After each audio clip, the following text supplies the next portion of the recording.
welcome to the deep dive. So we've taken the material you shared with us, and yeah, we're ready to jump in. Sounds good. Today, we're focusing on something pretty specific. Yeah. The challenges students run into when they're learning to read in a foreign language, specifically English as a foreign language, EFL. Right. And we're basing this on a particular study, one that looked closely at this exact issue with students in Indonesia. Exactly. We've got this research study that really analyzed the reading comprehension difficulties these Indonesian EFL students were facing. It gives us a detailed look at the hurdles they actually report. Yeah. The things they themselves say are tricky. So our mission for this deep dive is basically to unpack this study for you. We want to look at the most common problems these students pointed out. Explore the strategies they said they used. How they tried to tackle those problems. Right. And then figure out what the takeaways are, the implications for anyone learning or teaching EFL reading. Because reading is just so fundamental, isn't it? It's how we get so much information. And it's not passive. It's this active, cognitive thing you do. Totally. Building meaning from the words. Yeah. But doing that in a second language, that presents some real challenges, as this study makes pretty clear. So let's get into what they actually found. Okay, sounds good. Let's start with the study itself. What was the main goal? And how did they go about getting the information? Well, the objective was quite straightforward. Just analyze the difficulties students have with reading comprehension. Method-wise, they used a descriptive qualitative approach, so getting detailed descriptions from the students using questionnaires. Okay. And who are the students involved? They focused on 98 students.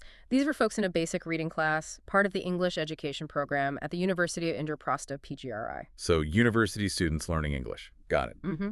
And the data came from these questionnaires asking about difficulties and the strategies they use. Exactly. They used closed-ended questions, and then the analysis basically looked at the percentages, what proportion of students reported facing certain difficulties or using certain strategies, and, how often, often or sometimes. Okay, and this is where we hit the first kind of striking finding. The study reported that literally every single student, 100%, said they had problems with reading comprehension at least sometimes. Yeah, 0% reported never having difficulty. That just immediately tells you this isn't some minor issue for a few students. It's universal for this group they looked at. It's a really powerful starting point, isn't it? It just highlights how challenging EFL reading inherently is. But the study didn't just stop there. It dug into what those specific difficulties actually were. Right. And when you look at the problems students said they often struggled with, some clear patterns emerge. Okay, so what were the top contenders, the main headaches? Well, right at the top, almost 30%, 29.6% to be exact, said they often had trouble distinguishing between the main ideas and the supporting details in a text. Okay, separating the core point from the evidence or examples. Exactly. And close behind that, over a quarter, 26.9%, struggled often with getting the main idea between paragraphs. So, seeing how the main point develops across sections. Wow, so a big hurdle isn't just word-level stuff, but grasping the overall message and structure. What else was frequently mentioned? Understanding texts about topics from a different culture, that was an often problem for almost 1 in 5 students, 19.4%. Cultural context. Yeah. Makes sense. Yeah.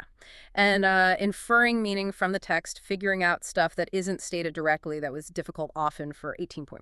Reading between the lines, essentially. That's a higher level skill. It is. And then, as you might expect, vocabulary was also up there. 17.3% reported often struggling with vocab. Okay. And interestingly, tied with that exact same percentage, 17.3%, was difficulty relating the topic of the text to their own background knowledge. So the vocabulary issue and the background knowledge issue were seen as equally frequent problems. That really connects, doesn't it? It does. If you don't know the words and you don't have the prior context for the topic, especially if it's, culturally unfamiliar, it's going to be really tough. Did the study talk about why these specific things are so difficult? Yes. Yeah, it did touch on that in the discussion. It highlighted that a lack of background knowledge isn't just like an inconvenience. It can actually block comprehension. How so? Well, your existing knowledge is what helps you connect the words you're reading to, real-world concepts, your own experiences. The study specifically mentions that readers need some previous info about a topic, especially if it's rooted in a different culture. Right. So if you're reading about, a specific festival or political system from another country you know nothing about. Exactly. The individual words might make sense, but the overall meaning, the significance, why it matters, that could be totally lost. Yeah, okay. And the vocabulary part. Well, that's crucial because it affects your ability to get the precise meaning of whole sentences. Sentences are, the building blocks for the bigger ideas. Sure. And the study also kind of linked the problems with main ideas, both within paragraphs and between them. It suggested these difficulties are often related, Ah, okay. which then makes it harder to build that coherent understanding of the whole text and consequently harder to make the right inferences. So it's like a chain reaction. Sort of. And they mentioned potential reasons too, like maybe the text itself is just hard to read, low readability, or it uses really long, complex sentences, or maybe it's a lack of knowing how to read effectively, like not having the right strategies. Right. Which leads us nicely into the next part. So, okay, students are facing these real challenges, these interconnected difficulties. What are they actually doing to try and get past them? The study looked at strategies too, right? Yes, it did. And this is the more hopeful part, perhaps. The study suggests that these reading problems can often be reduced or even overcome if students apply the right strategies. It's about actively doing things while reading. Okay, so what were the main things students reported doing? What strategies came out on top? The number one strategy, used often by over half the students, 53.3%, was getting the meaning by guessing or predicting. Wow, over half. Just Wow. guessing. Well, predicting, using context. And what's really interesting is that every single student said they used this strategy at least sometimes. 0% said they never did. So everybody's doing some level of predicting or guessing. And the study notes this can actually be helpful. Predicting can, activate your background knowledge and make you more aware of text features, titles, subtitles, things like that to anticipate what's coming. Okay, so taking an educated guess is a key tactic.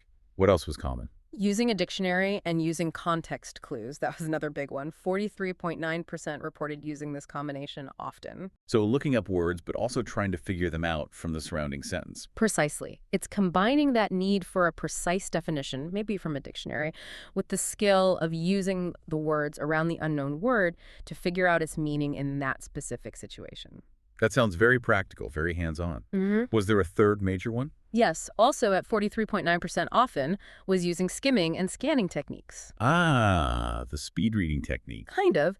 The study explains scanning as looking for specific bits of information quickly, like names, dates, answers to who, what, where questions. You're not reading everything. Right, hunting for keywords. Yeah. And skimming is more about getting the general idea, the gist, also quickly. Looking at titles, first sentences, maybe underlined words, that kind of thing. The study actually claimed this strategy pair could significantly boost reading skills. So it seems students are actively trying things. Predicting, using tools like dictionaries alongside context, and these faster overview methods like skimming and scanning. Absolutely. The study really shows that students face difficulties, but they also employ strategies. It's not just passive struggling. And it highlights that connection. Problems can be reduced if you use the right strategies. Exactly. And the implication there, which the study mentions, is that teachers, lecturers, they really need to be aware of these common problems. So they can help students. Yeah, so they can actively help students learn and apply the most effective strategies for those specific difficulties. It's about giving them the right tools and showing them how to use them. Okay. So this deep dive into the study has given us some pretty clear insights, I think. We've seen how widespread reading comprehension difficulties are for these EFL students in Indonesia, and we've identified some key challenges, main ideas versus details, the cultural context piece, making inferences, vocabulary, often tangled up with a lack of background knowledge. Right. And on the flip side, we've seen the main strategies they're using, predicting, using dictionaries and context together, and skimming and scanning. It really does solidify that understanding, doesn't it? Reading comprehension, especially in another language, is complex.